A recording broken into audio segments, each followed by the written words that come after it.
Question if bro could make a comeback or whatever like that, if bro could get his career back and be back on top, which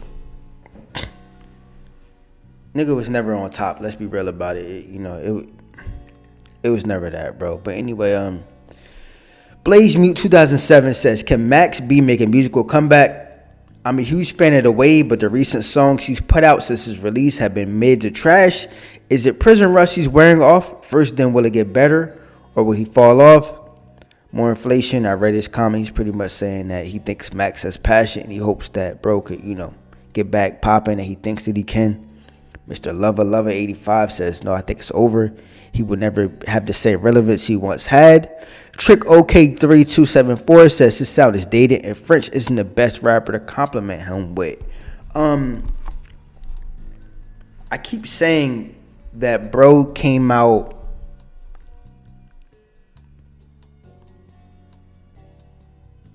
12 years too late. I think if Max B would have came out 2013 or something like that when First was popping and just kind of been a part of his camp, it would have worked better that way. You feel me? I think when Max first came out back in 07, 06, and it was representative of the Wave. You feel me? Like young, fresh energy, bro. His hair, he was like a Halloween costume. I watched that Karen Civil interview, and just to give a little backstory, the first time I ever heard of Max B was like 07.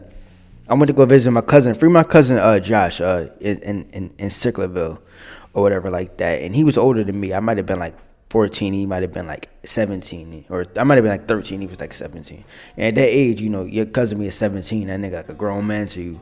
And I remember first nigga I seen smoke weed. He had a little swagger scarf or whatever like that. And he was talking about Max B. I'm like, yo, who the fuck is that? He started playing the music. I'm like, yo, this shit trash. But I couldn't understand it at the time. But Max B's music it got that it's jazzy, you feel me? It's swaggy. It got that it's feng shui. It's like it's smooth, but it's also he doing his own thing. He not following trends, and it's something that's always to that could always be beautiful. So at the time, Max B was a pretty good rapper, an amazing rapper, a rapper who was going to go out and build his own sound. A rapper was going to go out, build his own image. A rapper's going to go out and build his own swag. It was beautiful. It was a beautiful sight to see. I didn't see it at the time because I was too young and I didn't even know who he was. But years later, I would just go on and watch his stuff. But recently came across an interview with Karen Civil from back then, probably about a month ago. And I'm like, yo, this nigga was the most swagged out, coolest nigga ever. I've done interviews with rappers, I've been spent thousands in studio sessions. I done interviewed, semi-famous rappers, famous rappers, so I know what it's like and I know what a good interview and a bad interview was. Max B gave Karen Civil a terrible interview, but it came out beautiful, like the way he did it. Like I never seen no shit like that. Something so simplistic about him eating Chinese food the entire interview, bro. It just made it so fucking swagged out, bro. Just like a regular nigga who don't need none of this rap shit, who just popping and shit because he wants to, but people gravitating to him. That's also like another beautiful side of it too, that kind of made Max B just such an amazing figure, where it almost felt like he don't even need this rap shit, bro. He gonna be a cool nigga regardless, and he just rapping just to rap, bro. And that's what that interview kind of felt like. But yeah, as far as Max B coming out, he's like a 50-year-old dude, you feel me?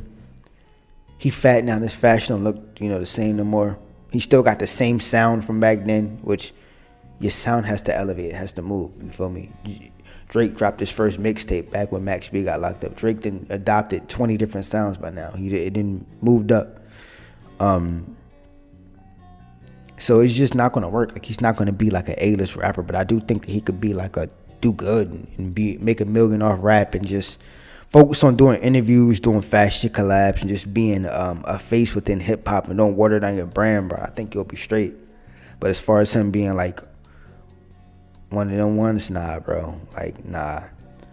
And another thing I'm learning about the rap industry, a lot of that shit when it comes to being one of them ones, it have a little bit to do with talent, but it has a lot to do with how the label market you and what they allow you to do. You feel me? The people at the top that the labels open that budget and push, whether you're talented or not.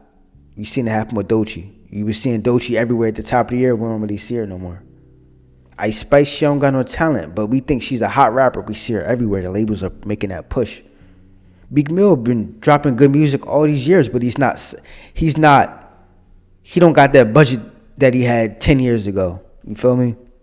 And there's a lot of rappers like that where they're still talented, they're still putting out good music, but the label's not putting that push behind them.